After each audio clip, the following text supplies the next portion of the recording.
Всем привет, друзья! Вы на канале Like It Around Mix. И мы хотели бы немножко больше рассказать о локации, которую спонтанно сняли и показали в предыдущем видео. Это храмовый комплекс Архангела Михаила, так называемый Чернобыльский.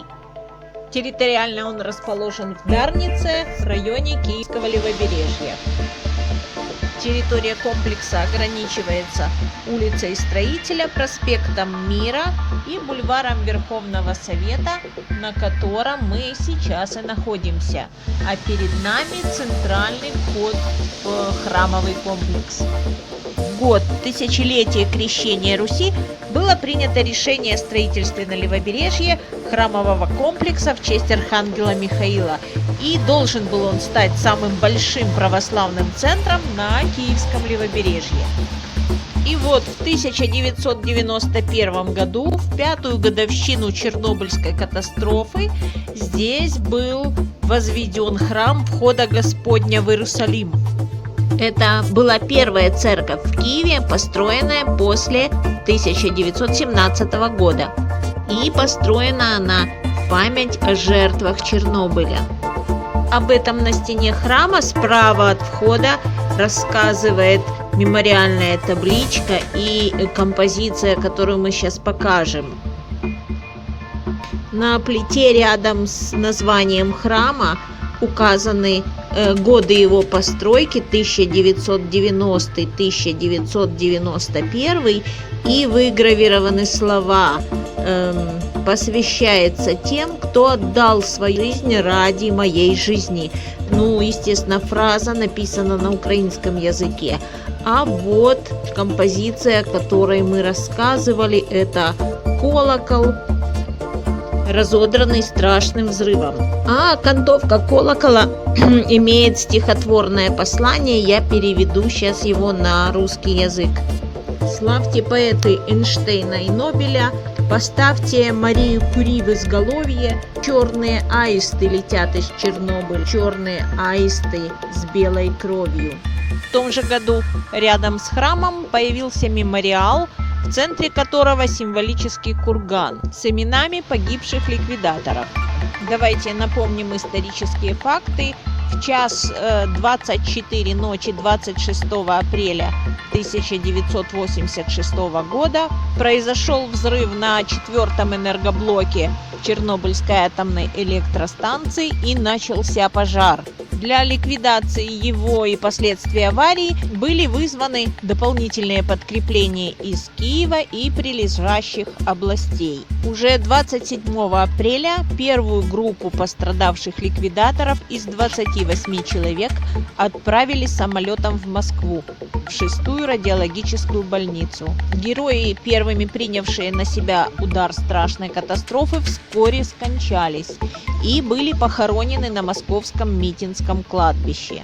К десятилетию Чернобыльской аварии в 1996 году на Митинском кладбище проводили мемориальную реконструкцию, и белые мраморные таблички на могилах погибших заменили новыми. Президент общественной организации «Союз Чернобыль Украины» Юрий Андреев привез снятые таблички из Москвы и передал их общине Киевского храма Входа Господнего в Иерусалим. Напоминаем, построенного в память о жертвах Чернобыля. Так возникла идея сооружения рядом с храмом мемориальной могилы, как ее потом назвали, мемориального кургана, на котором установили надгробные плиты погибших. 35 табличек с именами молодых ребят, мужчин, возраст чей остановился, ну вот мы видели на табличках 24, 27, 28, 30, 32 года. Начало или расцвет жизни остановила эта страшная катастрофа. Чернобыльцы рассудили так: не каждый сможет поехать из Украины в Москву на кладбище проведать могилы, а здесь, в Киеве, у Чернобыльского храма, будет ежедневно возноситься молитва о погибших героях и всех в огне Чернобыля жизнь свою положивших. На вершине кургана установлены две стеллы красного и черного цвета, символизирующие жизнь и смерть. Соединены они ажурной аркой с колоколом, который звонит один раз в год, 26 апреля, отбивая новое число лет, отделяющих нас от трагедии. А это тоже знаковое сооружение на территории храмового комплекса. В 1994 году была построена первая в Украине церковь Крестильня. Вот это она.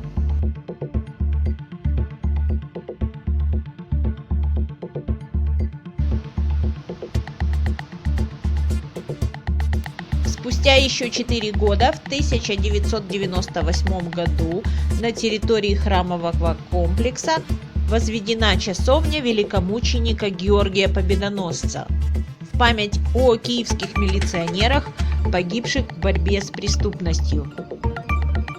И также рядом с Чернобыльским мемориальным курганом есть еще одно памятное сооружение – крест, который установлен в память погибших работников спецподразделений по борьбе с организованной преступностью и тех, кто также брал участие в ликвидации последствий Чернобыльской катастрофы. Память о милиционерах-ликвидаторах-чернобыльцах увековечена на мраморной табличке на обратной стороне мемориального креста. Золотыми буквами на белом фоне мрамора выгравирован список памяти, имена и фамилии этих людей. Вот так без снежного покрова выглядит памятник, и рядом есть еще одна скульптурная композиция. Изначально она была с ангелами. Ее и два значительных сооружения на территории храмового комплекса мы рассмотрим в следующей части нашего видеообзора.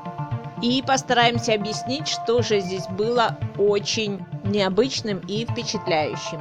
Оставайтесь с нами. Всем пока-пока!